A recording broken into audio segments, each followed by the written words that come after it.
Overall एक बहुत अच्छा साल रहा। जहां तक बिजनेस ग्रोथ का सवाल है, जहां तक कॉस्ट का सवाल है, वो हमारा एक एफर्ट हमेशा से पिछले साल से जारी जारी था। वो इस बार FY24 में हमने और भी बड़ा टारगेट लिया था, और मुझे बहुत खुशी है कि टीम्स ने बहुत अच्छा काम करके हर तरह की कॉस्ट, चाहे वो मटेरियल कॉस्ट हो या ऑपरेटिंग कॉस्ट हो या वेरिएबल फिक्स्ड कॉस्ट हो, हर तरह की कॉस्ट को चैलेंज किया, उसमें वेस्ट ढूंढा, उसको हटाने के लिए काम किया, और इन्हीं सब के चलते हम लोग इतना शानदार प्रदर्शन कर पाए। आगे चलते हुए हमें उम्मीद है कि हमारा जो फोकस है, चाहे वो कॉस्ट पे हो या प्राइस रियलाइजेशन पे हो, या फिर सभी वर्टिकल्स को फोकस करके सभी को एक साथ बढ़ाने में हो, आई थिंक वो जर्नी तो जारी रहनी चाहिए। और आने वाला समय इंडस्ट्री के हिसाब से भी लगता है कि अच्छा रहेगा। मार्केट में बहुत अच्छा पॉजिटिव सेंटिमेंट है, तो आशा है हम अच्छा प्रदर्शन कर पाएंगे इस FY25 में। Okay sure sir, exactly margins को लेकर आपका पिच का व्यू क्या है? आई मीन जिस तरीके से मेटल प्राइसेस हैं काफ़ी फर्म है, स्ट्रॉन्ग मेटल प्राइसेस, तो क्या ये मार्जिन्स की ट्रेजेक्ट्री को आने वाले क्वार्टर्स में हिट करेंगे? मार्जिन की ट्रेजेक्ट्री अगले एक दो क्वार्टर्स में क्या रहेगी, स्पेशली FY25 के फर्स्ट क्वार्टर में?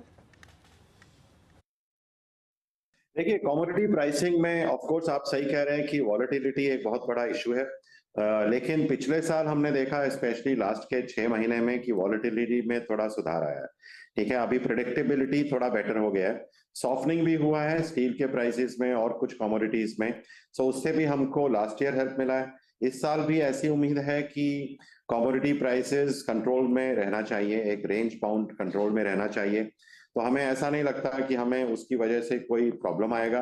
लेकिन ऑफ कोर्स कमोडिटी प्राइसेस के बारे में कुछ भी कहना बड़ा मुश्किल होता है। बहुत सारे फैक्टर्स हैं, not just domestic but global, जो इनको इम्पैक्ट करते हैं।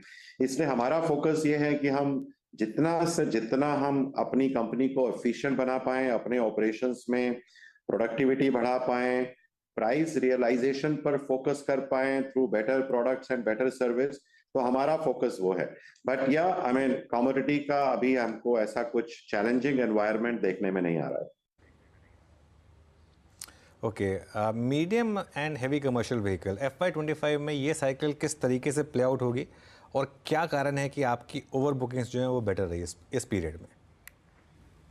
अगर आप वो 4 महीने का हिस्सा हटा दें, क्योंकि वो एक यूनिक था हाई बेस की वजह से, तो पहले 8 महीने में जो ग्रोथ दिखाई थी हमको 8 से 10% की, वैसी ही ग्रोथ अब हमको अप्रैल में भी 10% की लगभग दिखाई दे रही है। तो मुझे तो एक्चुअली ऐसा लगता है कि हम एक अच्छे पॉजिटिव मोमेंटम पर हैं MHCV इंडस्ट्री में। मुझे तो ऐसा लगता है कि H1 में भी पॉजिटिव मोमेंटम रहेगा। मुझे लगता है FY25 में भी हम लोग इंडस्ट्री लेवल पे कुछ ग्रो कर पाएंगे। ये भी काफी विचार था कुछ लोगों का कि इलेक्शंस की वजह से काफी नेगेटिव इम्पैक्ट आ सकता है इंडस्ट्री में। कुछ लोग तो ये भी कहने लगे थे कि शायद 15% तक इंडस्ट्री डाउन जाए H1 में। लेकिन अभी अप्रैल, हालांकि एक ही महीना है, लेकिन अप्रैल ने जो हमें दिखाया है कि 10% का ग्रोथ, वो तो -15 से 10 तो बहुत दूरी पर है। इवन मई के महीने में भी हमें जो ग्राउंड पे पॉजिटिव मोमेंटम या पॉजिटिव स्ट्रॉन्ग पल्स दिखाई दे रही है, उससे हमें लगता है कि ये आने वाला समय, चाहे वो H1 हो या फिर पूरा साल हो, हमें लगता है कि सीवी इंडस्ट्री के लिए एक अच्छा समय होना चाहिए। ओके शरद जी, ये सरकार का काफ़ी स्ट्रॉन्ग अगर आप देखें तो यहाँ पे जोर है, काफ़ी जोर है ईवी पर, ईवी के चलन को बढ़ावा देने के लिए। अगले एक वर्षों में, आई मीन स्पेशली FY25 में आप ईवी पे कैसे काम करेंगे, इस संदर्भ में आपकी परियोजनाएं? बहुत अच्छा सवाल। इलेक्ट्रिक में जहां तक सवाल है, हम जानते हैं कि सभी जानते हैं कि बस और फिर आने वाले समय में इलेक्ट्रिक लाइट कमर्शियल व्हीकल्स में सबसे ज्यादा तेजी आने की उम्मीद है। आई थिंक मीडियम और हैवी ड्यूटी में अभी थोड़ा और टाइम लगेगा, हालांकि हम टेक्नोलॉजी वाइज उसमें भी रेडी हैं। लेकिन जो बस और जो लाइट कमर्शियल ट्रक का बिजनेस है, वो हमारी जो सब्सिडरी है स्विच इंडिया, उसमें है। स्विच इंडिया में के प्रोग्रेस से हम बहुत खुश हैं। जहां तक बसेस का सवाल है, ऑलरेडी बहुत सारी बसेस हमारी, इलेक्ट्रिक बसेस हमारी अभी यूज में हैं, सड़कों पर हैं, काम कर रही हैं। अभी हमारे पास 950 का एक ऑर्डर है जो हमें सप्लाई करना है दिल्ली में। हमारे पास एक 300 बसों का, इलेक्ट्रिक बसों का ऑर्डर है जो हमें बेंगलोर में प्रोवाइड करना है। इसके अलावा भी कुछ और छोटे ऑर्डर हैं।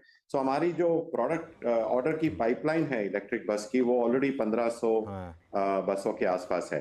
अभी आने वाले समय में FY25 में खास तौर पर हमारे लिए चैलेंज अब ऑर्डर नहीं है, हमारे लिए चैलेंज ये है कि हम इनको समय से कैसे सप्लाई करें, हम अपना प्रोडक्शन, अपना सोर्सिंग, अपना मटेरियल बाइंग कैसे रैंप अप करें जल्दी से जल्दी, ताकि हम ये 15